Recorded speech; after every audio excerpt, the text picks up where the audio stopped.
नमस्कार दोस्तों, welcome to Educamy. I am advocate Chand Kopa. दोस्तों आज हम बात करेंगे यूपीएससी के जीएस पेपर 4 की, दैट इज एथिक्स। अब यूपीएससी ने इस पेपर को 3 शब्दों में डिफाइन करने की कोशिश की है, that is ethics, integrity and aptitude. लेकिन हम सब जानते हैं कि जब हम इसका सिलेबस खोलकर देखते हैं तो सिलेबस इन 3 शब्दों से काफी ज्यादा है।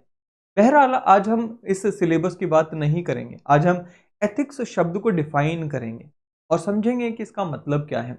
देखिए, एथिक्स को डिफाइन करने से पहले ये जरूरी हो जाता है कि हम सोसाइटी को डिफाइन करें, क्योंकि सोसाइटी में ही एथिक्स की जरूरत आती है ना। If you have to define society, society आखिर है क्या? तो इसमें सोसाइटी को सिंपल टर्म्स में कहा जाता है that it is an aggregate of individuals those who live together in a particular space and time. अब कुछ समय में एक स्पेस में रहने वाले इंडिविजुअल्स के ग्रुप को सोसाइटी कह दिया जाता है। सोसाइटी में एथिक्स की जरूरत क्या है? देखिए, इसके लिए थॉमस हॉब्स की एक स्टेट ऑफ नेचर की थ्योरी थी, उसको अगर हम थोड़ा सा देखें तो वहां से हमें समझ आएगा कि एथिक्स की जरूरत क्या है। थॉमस हॉब्स ने क्या कहा था? दैट प्री पॉलिटिकल टाइम्स में सोसाइटी में स्टेट ऑफ नेचर प्रिवेल करता था, यानी कि एक ऐसी सोसाइटी थी जहां पर माइटियर ऑलवेज प्रिवेल्ड, जिसके पास ताकत थी वो हमेशा प्रिवेल करता था। There were no rules, no regulations to regulate the conduct और behaviour of the individuals of the society. ऐसे में होता क्या था? ऐसे में complete uncertainty, complete chaos prevail करता था। Life was not worth living. तो आखिर में हुआ क्या? अब देखिए, थॉमस हॉब्स की थ्योरी के हिसाब से जाएंगे तो वो कॉन्ट्रैक्ट की तरफ बढ़ते हैं एंड एवरीथिंग, बट इसको सिंपल टर्म्स में अगर मैं लेकर चलूं तो आखिर में हुआ ये कि लोगों ने, उस समय के जो लोग थे, उन्होंने कुछ रूल्स एंड रेगुलेशंस अपने ही लिए अपनाए और ये कह दिया कि सोसाइटी के जितने भी लोग हैं वो इन रूल्स एंड रेगुलेशंस से बंधे होंगे, सो दैट सबका बिहेवियर प्रिडिक्टेबल हो सके, कुछ सर्टेनिटी आ सके, कुछ ट्रस्ट पैदा हो सके। अगर मैं एथिक्स को इसी रूल्स एंड रेगुलेशंस की टर्म्स में डिफाइन करूं तो वो गलत नहीं। यानी कि ethics ethics is nothing but a set of rules and regulations or values or norms that are defined by society for itself to regulate the behavior of the members of society is ethics। बड़ा simple सा यहाँ इसका definition निकल आता है। अब ethics की daily basis में क्या एप्लीकेशन है, थोड़ा सा उसको बताते हैं, फिर उसके बाद डेफिनेशन को और डिटेल में समझ। अब देखिए, कोई भी ऑर्गेनाइजेशन है प्रोफेशनल्स की, उनका भी एक कोड ऑफ कंडक्ट होता है, एथिकल कोड ऑफ कंडक्ट होता है। आप डॉक्टर के पास जाते हैं तो डॉक्टर का एथिकल कोड ऑफ कंडक्ट है, वो कहता है कि भाई आपको अपने पेशेंट का फायदा करना है, उसका भला करना है। क्या होगा अगर ये एथिकल कोड ऑफ कंडक्ट ना हो? अगर ये ना हो तो आप डॉक्टर्स के ऊपर भरोसा नहीं करते। सिमिलरली एडवोकेट्स का भी एक एथिकल कोड ऑफ कंडक्ट होता है, चार्टर्ड अकाउंटेंट्स का भी होता है। सो कोई भी प्रोफेशनल के पास आप जाते हैं, जनरली उनके एथिकल कोड ऑफ कंडक्ट होते हैं जो कि आपको फेवर करते हैं। अगर वो ना हो तो उनका बिहेवियर कंप्लीटली अनप्रिडिक्टेबल होगा, आप उनके ऊपर ट्रस्ट नहीं कर पाएंगे। तो अब आपको समझ आ रहा होगा कि एथिक्स की रिक्वायरमेंट क्या है। एथिक्स में आप देखिए, डॉक्टर्स ने अपने लिए वो कोड ऑफ कंडक्ट लगाया, यानी कि अपने लिए कुछ वैल्यूज, कुछ नॉर्म्स डिफाइन किए जो कि उनके बिहेवियर को रेगुलेट करता है। Similarly goes with the advocates and other professionals. Similarly larger scale पे सोसाइटी अपने लिए कुछ कंडक्ट के नॉर्म्स एंड वैल्यूज डिफाइन करते हैं, उसी को एथिक्स कहा जाता है। ठीक है, चलिए अब थोड़ा सा आगे बढ़ते हैं। अगर हम एथिक्स को सिंपल लैंग्वेज में समझें तो कहता है जी, ethics is derived from Greek word ethos which means way of living, जीवन जीने का तरीका, and it is a set of rules that tell how people have to behave in society. और इसकी अगर मैं सिस्टमैटिक डेफिनेशन की बात करूं, अगर मैं इसकी प्रॉपर डेफिनेशन की बात करूं तो कैसे आप डिफाइन कर सकते हैं? कहता है जी, ethics is a system of social control which prescribes values and norms of conduct for the members of society and attempt to regulate the behavior of individuals accordingly। अब देखिए, सोसाइटी का एक सोशल कंट्रोल का system ethics को बता दिया गया। क्या कहता है? एक सिस्टम ऑफ सोशल कंट्रोल है। Ethics is a system of social control जो कि वैल्यूज एंड नॉर्म्स को डिफाइन करता है so that behavior of individuals can be controlled। System of social control काम कैसे करता है, या यूं कहें कि हम वैल्यूज एंड नॉर्म्स को धारण कैसे करते हैं, सीखते कैसे हैं। अब थोड़ा सा उसकी बात कर लेते हैं। कहते हैं जी social control is the process, system of social control. हमने कहा कि भाई एथिक्स जो है एक सिस्टम ऑफ सोशल कंट्रोल है जो वैल्यूज एंड नॉर्म्स को डिफाइन करता है। अब ये सोशल कंट्रोल को अगर हमें थोड़ा सा और डिफाइन करना हो, टेक्निकली इसको देखना हो, तो क्या है? कहता है जी social control is the process through which a community ensure that its members follows shared beliefs and values principles. Again purpose तो वही हो गया कि भाई हमारा बिहेवियर कंट्रोल करना है। ठीक है, क्या कहता है कि सोशल कंट्रोल का जो प्रोसेस है ना, उसमें सोसाइटी अपने लिए कुछ वैल्यूज, कुछ प्रिंसिपल्स को डिफाइन करती है। अब सोशल कंट्रोल काम कैसे करता है, यानी कि सोशल कंट्रोल में हमें जो नॉर्म्स एंड बिहेवियर की हमने वैल्यूज की बात की है वो सिखाए जाते हैं। वो कैसे सिखाए जाते हैं? तो कहा जी उसके दो तरीके हैं। मैं फिर से आपको रिपीट कर दूं, कहते हैं जी एथिक्स क्या है? एक सिस्टम ऑफ सोशल कंट्रोल है जो वैल्यूज एंड नॉर्म्स को प्रिस्क्राइब करता है। किसके लिए? मेंबर्स ऑफ द सोसाइटी के लिए प्रिस्क्राइब करता है। क्यों प्रिस्क्राइब करता है? सो दैट हमारा बिहेवियर जो है, मेंबर्स ऑफ सोसाइटी का जो बिहेवियर है उसे रेगुलेट किया जा सके। सवाल उठकर आया कि ये जो सिस्टम ऑफ सोशल कंट्रोल है ये काम कैसे करता है, यानी कि ये वैल्यूज एंड बिहेवियर को या वैल्यूज एंड नॉर्म्स को हमें सिखाता कैसे है? तो कहता है जी उसके दो तरीके हैं। कैसे, कौन से दो तरीके हैं? पहला है थ्रू सोशलाइजेशन एंड दूसरा है सैंक्शन। अब इन दोनों को डिफाइन करेंगे। सोशलाइजेशन क्या होता है, सैंक्शन क्या होता है, उसको हम समझेंगे। सोशलाइजेशन को भी अगर मैं सिंपल टर्म्स में बात करूं, खैर उससे पहले मैं आपसे कुछ सोशलाइजेशन से जुड़े हुए टर्म्स को समझाने की या उसको डिस्कस करने की, ठीक है। अब देखिए, मान लीजिए जब एक बच्चा पैदा होता है, आपने जनरली ये कुछ टर्म्स सुनी होंगी, सोशल, ए सोशल, एंटी सोशल, राइट, या फिर अनसोशल। अब जब एक बच्चा पैदा होता है, आप उसको कौन सी संज्ञा देंगे? इन चारों में से आप उसको किस तरह से डिफाइन करेंगे? क्या जब एक बच्चा नवजात जब पैदा हुआ उसको आप पैदा होते ही सोशल बोल देंगे, या फिर अनसोशल बोल देंगे, एंटी सोशल बोलेंगे, या फिर ए सोशल बोलेंगे? क्या बोलेंगे आप? आपको अगर इनके मीनिंग्स पता होंगे तो आपको अभी क्लियर हो जाएगा कि आप उसको कैसे डिफाइन करेंगे। देखिए, सोशल कौन होता है? एक ऐसा पर्सन जिसको हम एक्सट्रोवर्ट भी डिफाइन कर देते हैं। A person who is out going, जो लोगों से मिलना, उनसे बात करना, उनके साथ मिलना जुलना पसंद करता है, उनकी कंपनी को एंजॉय करता है, नए नए लोगों से बात करने में घबराता नहीं है, उसे आप सोशल पर्सन बोल देते हैं। फिर अनसोशल कौन है? जिसे आप जनरली इंट्रोवर्ट कह देते हैं, जो शायद खुद के फंक्शंस में भी अपने घर के किसी कमरे को पकड़कर बैठ जाता है। कोई रिलेटिव आ जाए तो उसको वहां पे सबसे ज्यादा कठिनाई हो जाती है। ऐसे जो होते हैं ना व्यक्ति, बच्चे भी होते हैं, बड़े भी होते हैं, उनको आप अनसोशल या जिसे हम इंट्रोवर्ट कह देते हैं।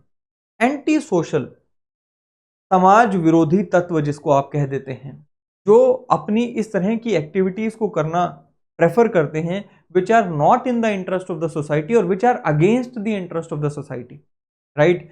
जितने भी आप देखते हैं टेररिस्ट हो गए या फिर जिसे हम गुंडा तत्व कह देते हैं, वो सब इसी कैटेगरी में फॉल करते हैं। अब एक जो बच्चे की हम बात कर रहे हैं उसे हम ए सोशल कहेंगे। ए सोशल का मतलब क्या है? A person who is not social at all, who is not aware about what society is, about what are the values and norms of the society। अब ये जो बच्चा है ना, ये जब पैदा होता है तो वो ए सोशल होता है, और यहीं से उसकी एक नई जर्नी शुरू होती है। उस जर्नी का नाम है the process of socialization. The process of socialization, a social से ए सोशल से सोशल बनने का जो प्रोसेस है उसे हम सोशलाइजेशन कहते हैं। और ये वन ऑफ द मेथड्स है through which we learn values and norms of society. ये वैल्यूज एंड नॉर्म्स क्यों क्यों याद करते हैं, क्यों हमें सिखाए जाते हैं? So that we become ethical. हमने अभी बात की थी डेफिनेशन, ठीक है। सो सोशलाइजेशन की हमने बात की और हमने कहा कि भाई socialization is the process through which an a social being become social. अब सोशलाइजेशन कैसे काम करता है, थोड़ा सा इसको हम प्रैक्टिकल लेवल पे देखें। तो जब हम घर में छोटा सा एक बच्चा देखते हैं, उसे बताया जाता है कि भाई कोई बड़ा आया है तो उसको नमस्ते करो, सुबह उठते ही सबको गुड मॉर्निंग बोलना है, जब आप घर वापस आते हैं तो सबको गुड आफ्टरनून विश करना है, लंच में क्या आपको किस तरह से मतलब खाना खाते हुए आपको कैसे बिहेव करना है, झूठ नहीं बोलना है, honesty is the best policy in everything. ये जितनी भी वैल्यूज़ या बातें आपको सिखाई जा रही हैं, that is a way of socialization only. ठीक है, आपको बिहेवियर जो सिखाया जाता है कि भाई जब कोई आए तो उसको हाथ जोड़कर नमस्ते बोलनी है। Now this is norm. अब नॉर्म एंड वैल्यूज में क्या फर्क होता है उसके ऊपर भी हम आने वाले सेक्शंस में थोड़ा सा उसको हम टेक्निकली और डिफाइन कर देंगे। ठीक है, नाउ तो कहता है जी सोशलाइजेशन जो है ये दो तरह की होती है, one is primary socialization and the second one is secondary socialization. अब प्राइमरी सोशलाइजेशन जनरली हम जब बचपन में पैदा होते हैं वहां से शुरू होती है और generally up to the age of 5 और 6 ईयर्स ये प्राइमरी सोशलाइजेशन की एज होती है। ये जो सोशलाइजेशन है ये हमारी लाइफ का सबसे क्रूशल पार्ट होता है, प्राइमरी सोशलाइजेशन। इसलिए कहा जाता है कि जो ये छोटे बच्चे हैं ये घर का जो माहौल देखते हैं ये इनके माइंड पे, इनकी कॉन्शियस पे एक लॉन्ग टर्म इम्पैक्ट छोड़ता है। तो काफ़ी क्रिटिकल हो जाता है कि बच्चे अच्छे माहौल में रहें। नाउ प्राइमरी सोशलाइजेशन जैसे मैंने आपको कहा कि बच्चे अपने माँ बाप, अपने फैमिली, अपने घर वाले जो हैं ग्रैंड पेरेंट्स वगैरह उनसे सीखते हैं, अपने स्कूल डेज जो है इनिशियल वहाँ पे प्राइमरी सोशलाइजेशन का प्रोसेस उन्हें देखने को सीखने को, right. Secondary socialization is an ever going process, later stages of life जहाँ पे आप स्कूल से लेट्स से स्कूल की हायर क्लासेस में आ जाते हैं या फिर कॉलेज में आ जाते हैं या फिर आप जब ऑफिस में आते हैं, जॉब पे आते हैं, तब आप ये सारी चीज़ें सीखते हैं, कुछ वैल्यूज़ को आप सीखते हैं, वहाँ पे आप सेकेंडरी सोशलाइजेशन में होते हैं। जब आप लेट्स से कॉलेज में आए तो वहाँ पर आपने अपने दोस्तों को देखा, किसी ने नॉन वेज वहाँ पे खाना शुरू कर दिया जो पहले नहीं खाता था, तो वो एक kind of primary secondary socialization में काउंट हो जाएगा। कुछ लोग यहाँ पर लेट्स से एक्सट्रोवर्ट हो जाते हैं या फिर कुछ और वैल्यूज़ को वो धारण कर सकते हैं, राइट। तो वो सारी जो चीज़ें हैं, एक्सपोज़र मिलता है बाहर आकर आपने कॉलेज में, तो शहरी इलाकों में आते हो रूरल एरिया से या फिर अपने घर से निकलकर अपने कॉलेज में वैसे जाते हो, तो बहुत सारी चीज़ें आपको देखने को मिलती हैं, राइट। आप लेट्स से कोई रूरल एरिया से अर्बन एरिया में आ रहे हो, रूरल एरिया में कास्ट का बहुत ज़्यादा आपको चक्कर देखने को मिला कि भाई कास्ट के नाम पे डिवाइड काफ़ी ज़्यादा था। अर्बन एरिया में आपने देखा it is a cosmopolitan society. तो अब वो जो कास्ट की एक आपकी सोच थी या फिर वो वैल्यू थी कास्टिज़्म की, वो चेंज होकर एक कॉस्मोपॉलिटन सोसाइटी की तरफ आप मूव कर जाते हो, टॉलरेंट ज़्यादा हो जाते हो। तो ये सेकेंडरी सोशलाइजेशन है। सिमिलरली आप जब ऑफिसेज में जाते हो you are no more you know afraid of gender divide. आप वहाँ पे जाके इस तरह से मेल फीमेल में अच्छा इंटरेक्शन हमें देखने को वहाँ पे मिलता है, एक फ्रेंडली माहौल हमें देखने को मिलता है। तो सेकेंडरी सोशलाइजेशन जो है ये थ्रू आउट आवर लाइफ हमें देखने को मिलती है, एक एवर गोइंग प्रोसेस है। तो ये तो हो गया सोशलाइजेशन। हम दोबारा पढ़ लेते हैं कि सोशलाइजेशन को हम पढ़ क्यों रहे हैं आखिरकार। तो मैंने आपको क्या कहा कि भाई देखिए एथिक्स क्या है। Ethics is a system of social control which prescribes values and norms of conduct for the members of society. और हमने कहा भी ये जो सोशल कंट्रोल है ये काम कैसे करता है, तो हमने कहा जी इसके दो तरीके हैं।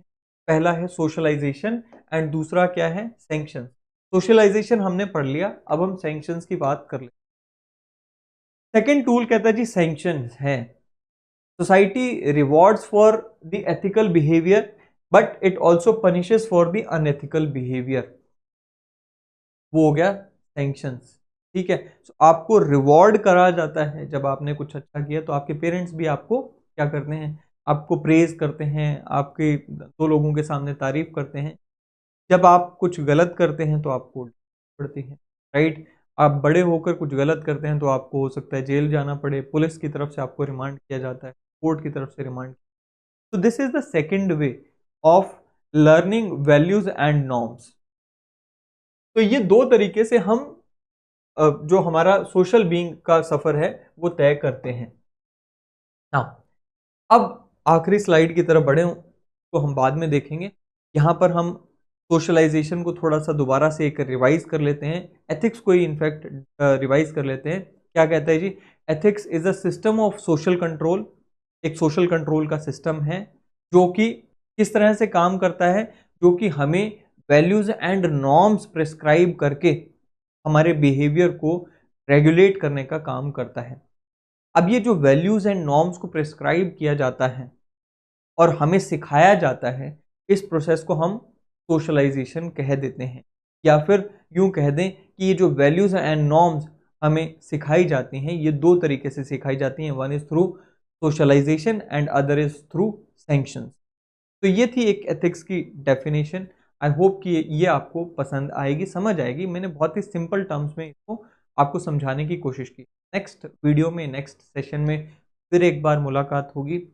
अगले सेशन में हम अपने जो आने वाली टर्म्स हैं, जैसे मैंने आज वैल्यूज़ एंड नॉर्म्स का जिक्र किया, इनको डिफाइन करेंगे, इनको और ज़्यादा सिंपल टर्म्स में हम समझने की कोशिश करेंगे। उम्मीद है कि ये सेशन आपको समझ आएगा। नेक्स्ट वीडियो मिलेंगे। Till then thank you, have a great.